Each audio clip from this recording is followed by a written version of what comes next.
This morning I watched a short news piece about the best to worst Christmas spirit in the United States, ranked by CenturyLink, a security company. Looking at the search results by state, they were looking into song streams, search results, and gift purchases for the holiday season. CenturyLink then determined Washington, D.C. to be the area in the United States with the least holiday spirit. I didn't spend much time wondering why this was the case, but instead quickly got to work on how to raise the level of cheer in this district. My first suggestion is to rename the DC from Washington, D.C., originally being District of Columbia, to District of Christmas, and mandate every resident and politician to wear elf clothing in the streets.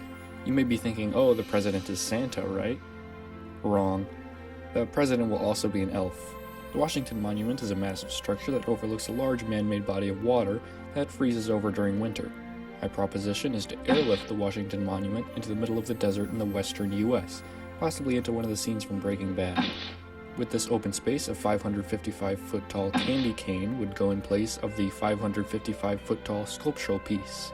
All the people dressed in elf costumes would gather around and slurp up the candy cane until it was completed and the original monument could come back. Tourists will travel from all around the world just to gaze upon U.S. senators and the U.S. president slurping that cane.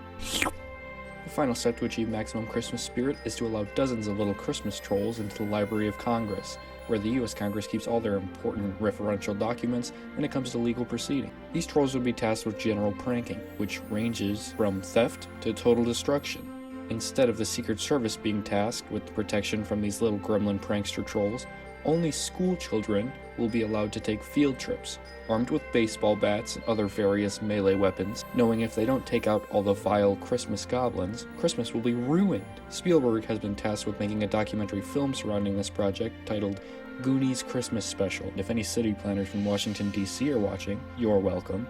And second of all, another fun tip would be to make the White House red and green for the season, like you see on the screen right now.